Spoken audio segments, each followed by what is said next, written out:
Surat police લોકો વચ્ચે જઈ તેઓની સમસ્યાનો નિવેડો લાવવાનો પ્રયાસ કરી રહી છે। ત્યાં સુરતના કાપોદ્રા પોલીસે સિનિયર સિટીઝનો સાથે મુલાકાત કરી હતી। કાપોદ્રા ખાતે આવેલા બાલમુકુંદ સોસાયટીના સિનિયર સિટીઝન માણસો સાથે મુલાકાત કરી હતી, તેમજ તેઓની મુશ્કેલી અંગે પૂછપરછ કરી નિવારવા પ્રયત્નો કર્યા હતા। સાથે સિનિયર સિટીઝન સાથે બનતા બનાવથી માહિતીગાર કર્યા હતા અને તેઓ સાથે કોઈ ઘટના બને તો પોલીસને જણાવવામાં આવ્યું હતું। કાપોદ્રા પોલીસ દ્વારા 5 સ્થળે 120 જેટલા સિનિયર સિટીઝનો સાથે મુલાકાત કરાઈ છે। ગઈકાલે કાપોદ્રા પોલીસ સ્ટેશન દ્વારા એક અનોખી પહેલ કરવામાં આવી।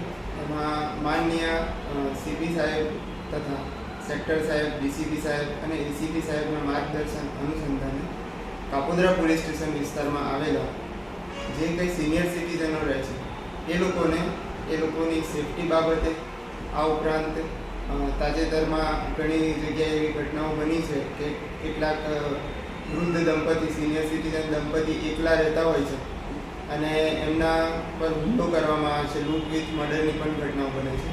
તો આ પ્રકારની ઘટનાઓ ન બને અને વૃદ્ધો વધુને વધુ વિજિલન્ટ રહે એ અનુસંધાને કાપોદ્રા પોલીસ સ્ટેશન દ્વારા પોલીસ સ્ટેશન વિસ્તારમાં આવેલી વિવિધ સોસાયટીઓ જેમ કે મમતા પાર્ક સોસાયટી, ભગવતી સોસાયટી, સાગર સોસાયટી, આ ઉપરાંત ઘણા મંદિરો અને એવા સ્થળો કે જ્યાં સાંજના સમયે વૃદ્ધોની બેઠક હોય છે, ત્યાં પોલીસની ટીમ અને સી ટીમ દ્વારા એક ખાસ કાર્યક્રમનું આયોજન કરવામાં આવ્યું હતું, જેમાં વૃદ્ધોને આ પ્રકારની તકેદારી રાખવા, આ ઉપરાંત એમના ઘરે જે કામ કરતા નોકર ચાકર છે એ લોકો સામે પણ ખાસ પ્રકારે વિજિલન્ટ રહેવા બાબતે એ લોકોને માહિતગાર કરવામાં આવ્યા હતા।